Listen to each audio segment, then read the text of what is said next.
Bismillahirrahmanirrahim. Assalamualaikum warahmatullahi wabarakatuh.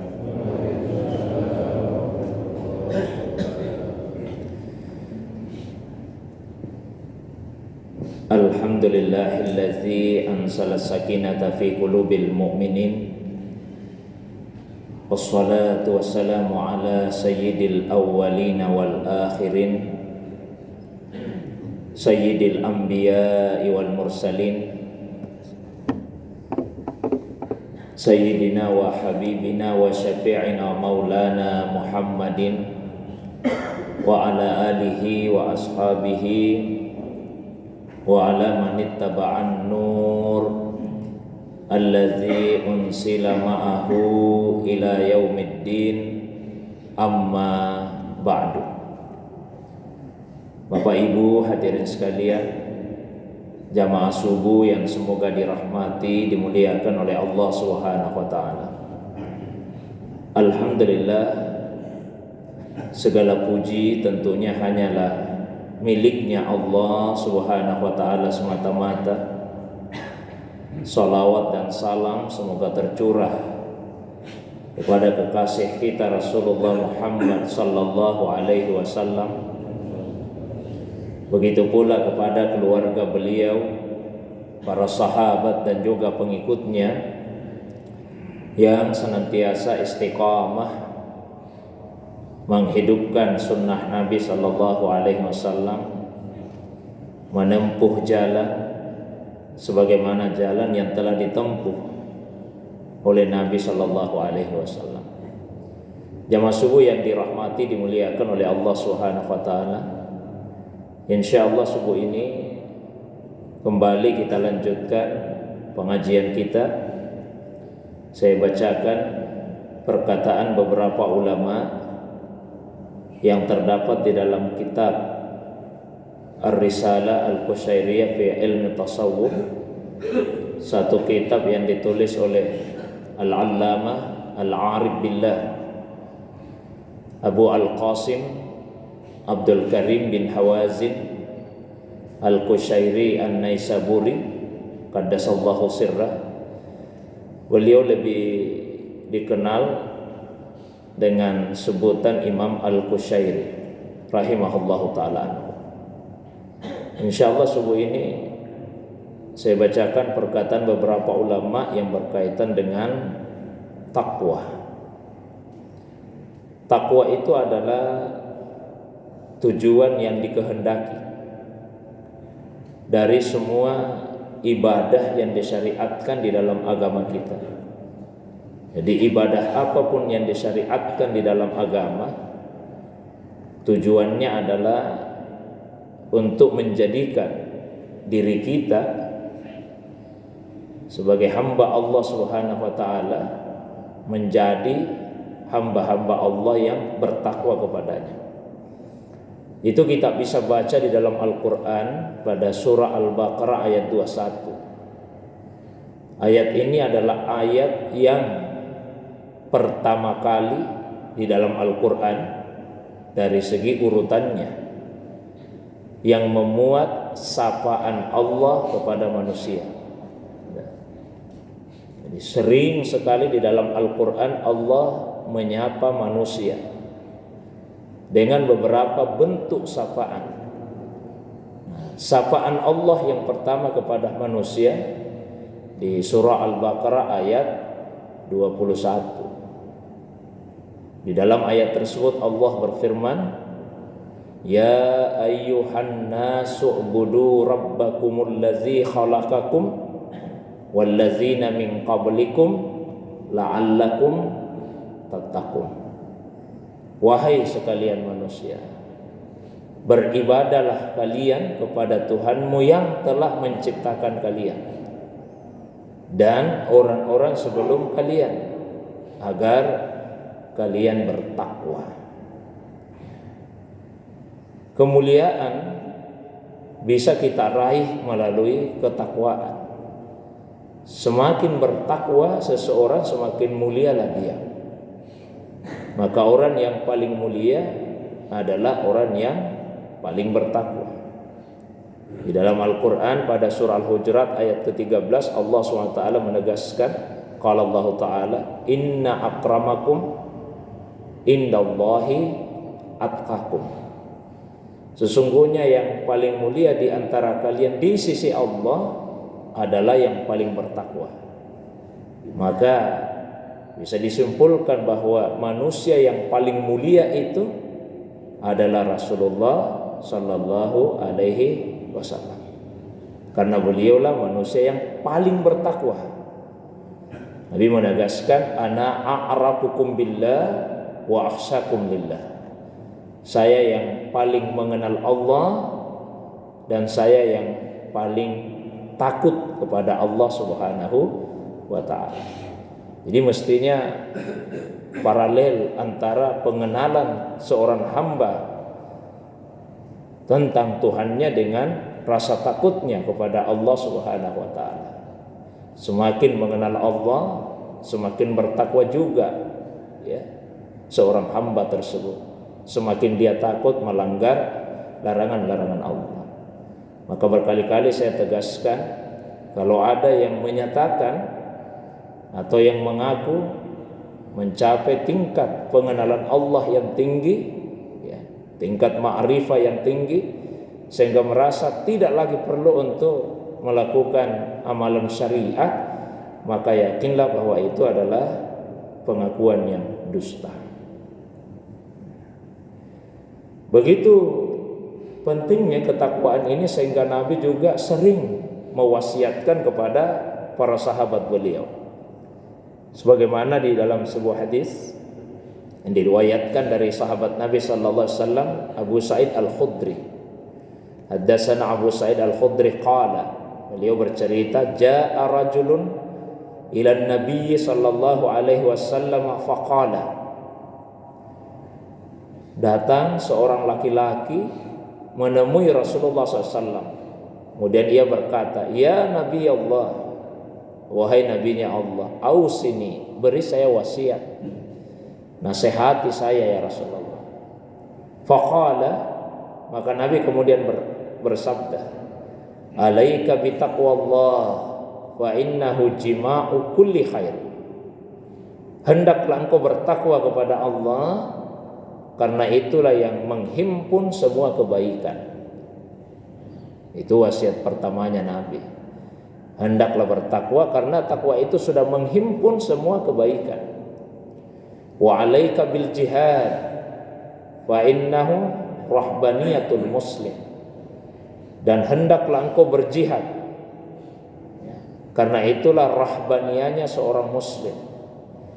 Rahbaniyah yaitu i'tizalun nas, ketika seorang manusia berusaha untuk memisahkan dirinya dari keramaian, talaban lil ibadah, demi ibadah. Nah, kalau seorang muslim cara dia melakukan itu adalah dengan jihad. Saya pernah sampaikan, jihad itu dua macam. Ada jihad fillah, ada jihad fi sabilillah. Kalau jihad fi sabilillah, berjihad di jalannya Allah. Kalau jihad fillah, berjihad menuju Allah. Jihad fi sabilillah, berjihad di jalan Allah, yaitu berjihad menghadapi al-adu al-khariji, musuh eksternal yang ada di luar diri kita. Tapi kalau jihad fillah, jihad menuju Allah, yaitu jihad menghadapi al-adu ad-dakhili, musuh internal yang ada di dalam diri kita sendiri, hawa nafsu. Dan itu jauh lebih berat. Sehingga di dalam sebuah hadis, meskipun sanadnya lemah tapi matannya sahih, Nabi SAW menyampaikan, raja'na minal jihadil asghar ila jihadil akbar. Kita telah kembali dari jihad yang kecil menuju kepada jihad yang lebih besar. Jihad yang lebih besar itu adalah jihadun nafs, berjihad untuk menundukkan hawa nafsu kita. Kemudian pesan ketiganya Nabi, wa 'alaika bizikrillah, dan hendaklah engkau senantiasa berzikir, mengingat Allah dan menyebut Allah. Karena dengan zikir itu fa innahu nurullah, itulah yang akan menjadi cahaya bagimu. Ini 3 wasiatnya Nabi. Bertakwa, karena takwa itu menghimpun semua kebaikan. Kemudian berjihad, ya. Dan yang ketiga yaitu banyak berzikir. Zikir itu yang akan menopang, membantu untuk bisa bertakwa dan bisa berjihad di jalan Allah SWT. Kemudian sami'tu Anasan yaqulu, seorang tabi'in berkata, saya mendengar Anas radhiyallahu anhu, salah seorang sahabat Nabi, bercerita, qila ya Nabi Allah man alu Muhammad. Ada yang bertanya kepada Nabi, wahai Nabi Allah, siapakah sebetulnya keluarganya Muhammad itu? Allahumma shalli sallim alaihi. Jadi Nabi ditanya siapa keluarganya Muhammad. Kan kita dalam salat selalu mengucapkan itu, Allahumma shalli ala Muhammad wa ala ali Muhammad. Allahumma shalli ala sayyidina Muhammad wa ala ali, ya, wa ala ali Muhammad. Siapa itu keluarganya Muhammad? Sallallahu alaihi wasallam. Qala, maka beliau menjawab, kullu taqi, kullu taqiyyan. Keluarganya Muhammad itu adalah semua orang yang bertakwa. Jadi siapapun orang yang bertakwa, maka itu adalah keluarga Nabi sallallahu alaihi wasallam. Jadi keluarga Nabi ada 2 macam. Ada keluarga jasadiyah, keluarga dari segi nasab, garis keturunan. Ada keluarga ruhaniyah. Keluarga ruhaniyahnya Nabi, semua orang yang bertakwa kepada Allah Subhanahu wa taala, maka dia adalah keluarga Nabi sallallahu alaihi wasallam. Ada yang menghimpun keduanya. Dia juga keturunannya Rasulullah SAW dan juga bertakwa kepada Allah Subhanahu wa taala. Ya. Dan dari Allah lah nikmat dan keutamaan itu. Tapi paling tidak, jika kita bertakwa kepada Allah, insya Allah kita menjadi keluarga Nabi dan termasuk dalam kelompok yang didoakan oleh semua orang yang salat untuk mendapatkan rahmat dari Allah Subhanahu wa taala. Allahumma salli ala sayyidina Muhammad wa ala ali sayyidina Muhammad. Kita masuk dalam golongan yang didoakan untuk mendapatkan rahmat itu. Fattaqwa jima'ul khairat. Takwa itu menghimpun semua kebaikan. Wa haqiqatul ittqa, dan hakikat takwa at-taharrus bi ta'atillah min uqubatihi. Menjaga diri dari iqab, siksa hukumannya Allah Subhanahu wa taala. Caranya bagaimana? Dengan mentaati Allah Subhanahu wa taala. Takwa itu ada peringkat-peringkatnya, tahapan-tahapannya. Yang paling mendasar, takwa yang paling dasar, yaitu aslu takwa ittiqa'us syirki. Dasarnya takwa adalah menjauhi kemusyrikan. Itu dulu yang paling mendasar, paling fundamental. Jauhi kemusyrikan.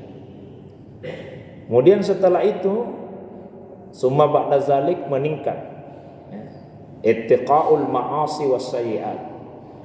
Jauhilah maksiat dan dosa-dosa atau kesalahan-kesalahan. Karena tidak semua maksiat itu membuat syirik. Ya. Jadi yang pertama jauhi kemusyrikan dulu. Yang kedua berusaha untuk menjauhi kemaksiatan, menjauhi kesalahan-kesalahan. Nah, jadi diperluas Pak jangkauannya. Nah, summa ba'da zalik, kemudian setelah itu meningkat lagi. Yang ketiga, ittiqa'us subuhat, jauhi yang subuhat, yang samar-samar. Meskipun bukan maksiat, meskipun bukan dosa, tapi kalau kita menemukan hal yang meragukan, jauhi. Jadi bukan hanya yang jelas-jelas keharamannya yang dijauhi, tapi juga yang masih samar-samar kita juga menjauhinya. Da' ma yaribuka ila ma la yaribuka. Tinggalkan apa yang meragukanmu dan beralihlah kepada apa yang tidak meragukanmu. Di tahapannya begitu.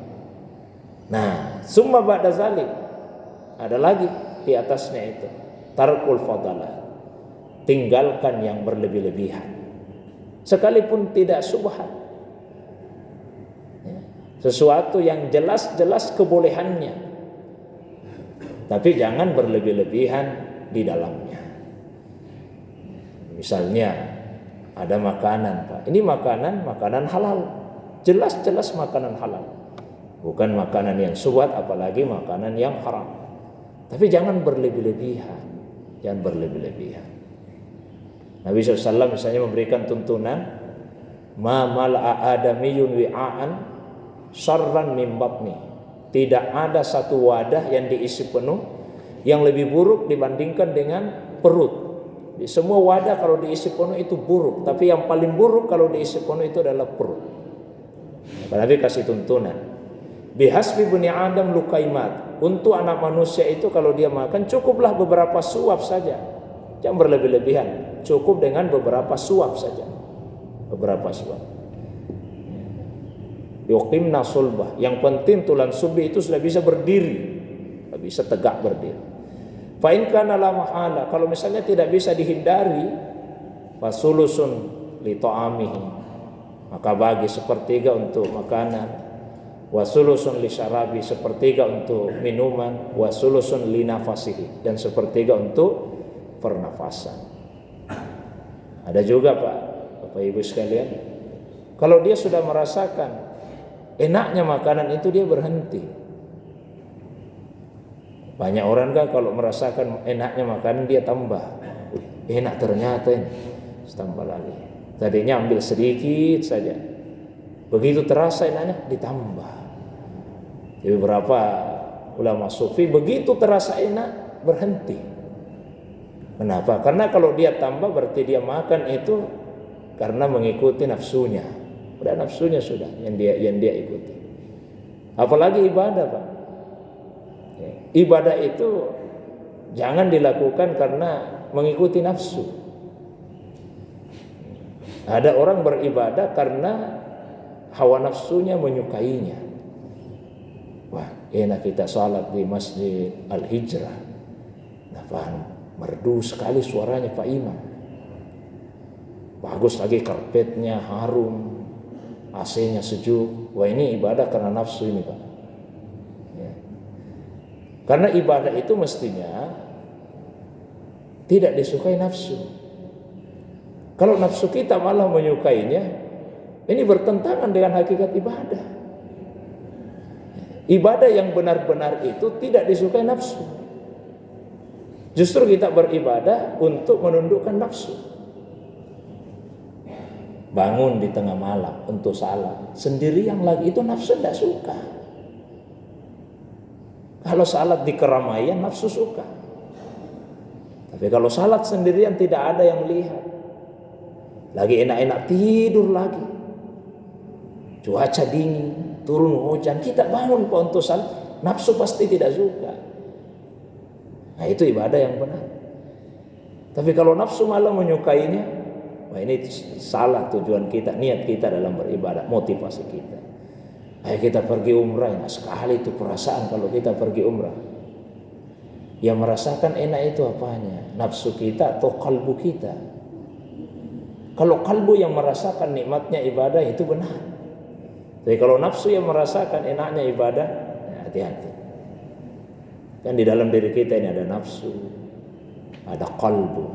Nah, mestinya yang merasakan nikmat ibadah itu adalah kalbu kita. Kalau nafsu malah tidak suka. Puasa itu nafsu tidak suka. Kalau kita puasa, karena nafsu maunya nikmati itu semua makanan, nikmati semua minuman. Nah, kita puasa, itu menyelisihi hawa nafsu kita. Sehingga puasa merupakan ibadah yang sangat tinggi keagungannya. Kullu amal ibni Adam lahu. Semua amal yang dilakukan oleh anak cucu Adam itu untuknya, kata Allah. Illa siyam, kecuali puasa. Fa innahu li, puasa itu untuk saya, kata Allah. Wa ana ajsibi, dan saya saja yang akan memberikan balasan kepadanya. Karena apa? Karena puasa betul-betul tidak disukai oleh hawa nafsu. Apalagi hal-hal yang mubah. Tidak boleh kita berlebih-lebihan di dalamnya. Ambil yang secukupnya saja. Jamaah subuh yang dimuliakan oleh Allah SWT, kita mulai masuk pada perkataan beberapa ulama kita. Sami'tul Ustaz Abu Ali Ad-Daqqaq rahimahullahu yaqulu. Saya mendengar Ustaz Abu Ali Ad-Daqqaq, semoga Allah merahmatinya. Beliau ini adalah guru dan sekaligus mertua dari Imam Al-Qushairi. Beliau berkata, walikulli qismin min zalika bab. Tiap-tiap dari 4 hal tadi ada pembahasannya tersendiri. Menjauhi kemusyrikan, menjauhi maksiat, menjauhi yang subhat, dan menjauhi hal-hal yang mubah, tapi berlebih-lebihan di dalamnya. Wa jaa fi tafsiri qauli azza wa jalla. Dan itulah yang terdapat dalam penafsiran firman Allah Subhanahu wa taala, ittaqullaha haqqa tuqatih. Bertakwalah kepada Allah dengan sebenar-benarnya takwa. Karena ada juga ayat lain Pak yang kesannya agak lunak, lebih longgar ya. Ittaqullaha mastata'tum. Maka bertakwalah kepada Allah sesuai kesanggupanmu. Nah, ini agak longgar. Tapi kalau ayat ini haqqa tuqatih, sebenar-benarnya takwa. Karena adanya tahapan-tahapan tadi. Mananya apa? Ayyuta'a fala yu'sa. Allah itu ditaati, tidak dimaksiati, tidak didurhakai. Wa yuzkaru fala yunsa. Allah itu senantiasa diingat, tidak pernah dilupa. Jadi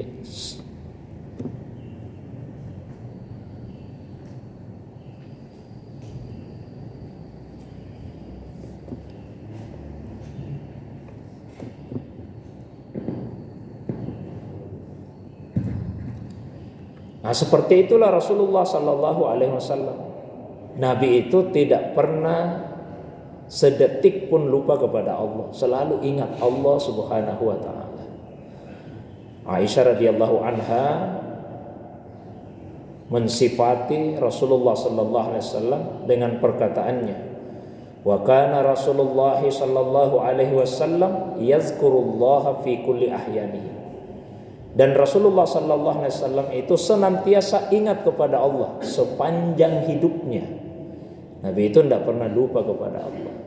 Karena itu jangan keliru memahami hadis-hadis yang menceritakan tentang lupanya Nabi di dalam salat. Ada hadis Pak menceritakan itu. Nabi lupa jumlah rakaat di dalam salat. Beliau bahkan pernah salat zuhur atau asar hanya 2 rakaat saja sampai selesai salat baru diingatkan seorang sahabat. Nah, kadang-kadang ada yang keliru menjelaskan itu. Dikatakanlah Nabi juga kan seperti kita, biasa juga lupa di dalam salat. Iya, Nabi lupa, tapi lupanya Nabi tidak sama dengan lupanya kita di dalam salat. Penyebabnya sangat berbeda, tidak bisa disamakan. Bedanya di mana? Salat itu kan wasilah, dia adalah sarana, dia adalah alat. Tujuannya apa? Tujuan sesungguhnya adalah Allah. Jadi orang salat itu sebagai sarana untuk mengantarkan dia kepada Allah. Nah, kalau kita ini yang bukan Nabi, jika kita lupa di dalam salat, penyebabnya apa? Dunia Pak yang membuat kita lupa di dalam salat. Dunia itu semua yang memalingkanmu dari Allah. Apapun yang membuat seseorang itu berpaling dari Allah, itulah dunia. Bentuknya macam-macam. Bisa pekerjaan, bisa keluarga, ya, bisa aktivitas kita, macam-macam. Kalau kita lupa di dalam salat, lebih-lebih kepada Allah. Itu kita Pak, manusia biasa. Tapi kalau Rasulullah sallallahu alaihi wasallam lupa di dalam salatnya, itu bukan karena dunia. Terus karena apa? Justru karena khusyuknya mengingat Allah. Karena begitu khusyuk beliau kepada tujuan, kepada Allah, maka sarananya menjadi beliau lupa itu. Udah berapa rakaat ini? Nah, kalau kita Pak, bukan karena khusyuk mengingat Allah lalu lupa rakaat, bukan. Saya lupa sudah berapa rakaat, terlalu khusyuk saya mengingat Allah, enggak mungkin. Karena dunia Pak, kita lupa sama Allah. Kalau Nabi karena khusyuknya mengingat Allah. Jadi tidak sama Pak ya. Nah, itulah bedanya ketika ulama-ulama tasawuf itu menjelaskan hadis-hadis Nabi SAW. Mereka bisa melihat makna di balik yang nampak itu. Kalau orang biasa kan dia jelaskan saya, oh Nabi kan juga manusia seperti kita lah, lupa juga dalam salat. Oh tidak seperti kita. Tidak pernah Nabi itu lupa kepada Allah Subhanahu wa ta'ala. Jadi wa yuzkaru fala yunsa wa yuzkaru fala yukfaru. Allah itu disyukuri. Kita selalu bersyukur kepada Allah dan tidak pernah diingkari. Yaqulu Sahal bin Abdullah. Sahal bin Abdullah berkata, la mu'ina illallah wa la dalila illa Rasulullah wa la zada illa taqwa wa la amala illa sabr. Tidak ada mu'in yang memberikan inayah kecuali Allah. Dan tidak ada dalil, tidak ada yang menunjukkan kita kepada jalan untuk mengenal Allah kecuali Rasulullah. Wala zada illa taqwa. Dan tidak ada bekal yang sebenar-benarnya bekal kecuali takwa. Wala amala illa sabar. Dan tidak ada amal yang sempurna kecuali kesabaran. Empat itu. Satu, tidak ada yang memberikan inayah kecuali Allah. Inayah, pertolongan di atas hukum sebab akibat. Di dunia ini kan ada sunnatullah, ada inayatullah. Contoh yang paling mudah lah, kalau ada orang yang sakit, sunnatullahnya itu berobat. Itu sunnatullah. Kesembuhan inayatullah. Kesembuhan tidak bisa diminta kecuali dari Allah. Orang sakit kalau dia ke dokter bukan minta disembuhkan oleh dokter, karena dokter tidak bisa menyembuhkan. Yang bisa dilakukan oleh dokter itu mengobati, menyembuhkan tidak. Satu-satunya yang bisa menyembuhkan hanya Allah saja. Itulah inayah. Kalau ada orang sakit, gimana? Saya mau ke dokter dulu, saya mau sembuh. Salah itu Pak. Kalau mau sembuh ke dokter. Kalau ke dokter itu berobat. Kalau kesembuhan mintanya sama Allah Subhanahu wa ta'ala. Kan Nabi ajari kita doa. Allahumma rabban nas azhibil ba's isfi innaka antas syafi la shifaa illa shifa'u shifaan la yughadiru saqam. Ya Allah, Engkau lah pencipta, penjaga, pemelihara manusia. Berikanlah kesembuhan. Tidak ada kesembuhan kecuali kesembuhan yang berasal darimu. Kesembuhan yang tidak akan menyisakan rasa sakit setelahnya itu. Tapi bukan berarti, oh kalau begitu tidak usah kita berobat. Berobat. Karena itulah sunnatullahnya. Tapi hati kita tetap ridha. Orang berobat itu bukan dia tidak ridha. Berobat itu amal tubuh. Tapi hati tetap ridha. Oh, saya ridha dengan penyakit ini, saya terima. Ini ketetapannya Allah. Tapi Allah juga memerintahkan untuk berobat, maka saya berobat. Setelah saya berobat, apapun hasilnya saya ridha. Sembuh saya ridha, tetap sakit saya juga ridha. Itu amal hati. Amal tubuh kita ya berobat. Seandainya Allah tidak perintahkan berobat, ya tidak usah berobat, karena hati kita ridha. Ada orang hidup dalam kekurangan, dia ridha dengan kekurangan itu. Kekurangan harta misalnya, kemiskinan, dia ridha, dia terima. Tapi dia tetap bekerja. Kenapa dia bekerja? Allah perintahkan bekerja. Seandainya Allah tidak perintahkan bekerja, dosa kerja. Hatinya ridha. Setelah bekerja tetap miskin, ridha. Setelah bekerja Allah berikan kekayaan, dia juga ridha. Jadi ridha itu amal hati. Jangan dicampur adukkan. Tidak ada yang mengantarkan kita kepada Allah kecuali Rasulullah. Rasulullah yang kemudian memberikan jalan itu kepada beberapa sahabatnya. Coba kita perhatikan Pak, Al-Ahzab 45-46, di situ Allah berfirman, Ya ayuhan Nabi, inna arsalnaka syahidaw wa mubashshiraw wa nazira wa da'iyan ilallahi biiznihi wa sirajam munira.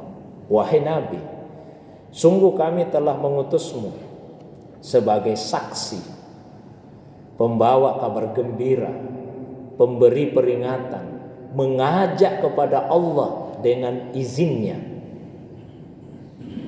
dan pelita yang menerangi. 5 itu disebut. Tapi ada satu yang berbeda dari 4 yang lain. Da'iyan ilallah. Situ ada keterangannya biiznihi, dengan izinnya. Kalau syahidan tidak ada kamu jadi saksi dengan izinnya. Mubasyir tidak ada mubasyyiran biiznihi. Ya, nazir tidak ada biiznihi. Satu-satunya yang ada biizni da'iyan ilallah, mengajak kepada Allah. Mengajak kepada Allah itu beda dengan mengajak ke jalan Allah. Di dakwah itu 2 macam. Dakwah ilallah dengan dakwah ila sabilillah.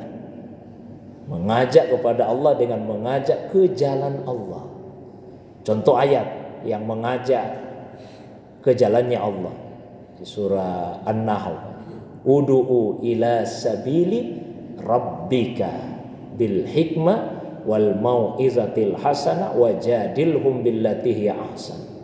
Ajaklah manusia ke jalan Tuhanmu. Nah, ini mengajak ke jalannya Allah dengan hikmah, nasihat yang baik. Kalau perlu berdebat dengan cara yang terbaik. Tapi kalau ayat tadi Pak, da'iyan ilallah, mengajak kepada Allah. Kalau mengajak ke jalannya Allah, mengajak manusia kepada agama. Agama itulah jalannya Allah. Sehingga manusia jadi tahu ini perintah Allah ya, laksanakan. Ini larangannya, jauhi. Tapi kalau mengajak manusia kepada Allah, mengajak manusia untuk mengenali Allah. Nah, itu tugasnya Rasul dengan izin Allah. Nabi kemudian memberi izin kepada sahabat. Sahabat memberi izin kepada tabi'in. Begitu seterusnya ke bawah, mesti ada izinnya. Kalau untuk mengajak manusia mengenali Allah Subhanahu wa ta'ala. Jamaah subuh yang dimuliakan oleh Allah SWT. Tidak ada bekal yang sempurna kecuali takwa, dan tidak ada amal kecuali kesabaran. Saya baca 2 lagi Pak ya, agak cepat. Yaqulu Al-Qattani, Imam Al-Qattani berkata, Qussimatid dunya 'alal balwa wa qussimatil akhirah 'alat taqwa. Dunia itu dibagi atas balwa. Balwa artinya cobaan-cobaan dalam hidup. Di dunia ini cobaan-cobaan. Semua orang yang beriman akan diuji oleh Allah, termasuk Nabi SAW. Paling berat malah cobaannya. Inna asaddan nasi balal anbiya. Orang yang paling berat balaknya itu para nabi. Summal amsal fal amsal. Menyusul orang yang dekat keadaannya dengan mereka, begitu seterusnya. Wa qussimatil akhirah ala taqwa. Sementara akhirat dibagi-bagikan kepada orang yang bertakwa. Paling terakhir, yaqulu Al-Jurairi. Al-Jurairi berkata, "Man lam yuhaqkim bainahu wa bainallah at-taqwa wal muraqabah lam yasil ilal kasfi wal musyahadah." Siapa yang tidak menjadikan takwa dan muraqabah, pengawasan, merasa diawasi oleh Allah, sebagai alat pengatur, pengendali antara dirinya dengan Allah, dia tidak akan bisa sampai kepada kasaf, tersingkapnya hijab yang menutupi antara dirinya dengan Allah. Tidak akan sampai musyahadah, menyaksikan Allah. Jadi kalau ingin tersingkap hijab antara kita dengan Allah, maka mesti hubungan kita dengan Allah SWT itu dibangun atas dasar takwa dan muraqabah. Selalu kita merasa diawasi oleh Allah SWT. Saya kira itu dulu Pak, perkataan beberapa ulama yang terdapat dalam kitab Ar-Risalah Al-Qusyri yang saya bacakan. Seperti biasa, kalau ada yang ingin didiskusikan, ada yang ingin ditambahkan atau ditanyakan, baik yang berkaitan dengan pembahasan tadi atau masalah agama yang lain di luar dari apa yang saya sampaikan, saya persilakan kepada jamaah sekalian. Ada Pak? Silakan Pak.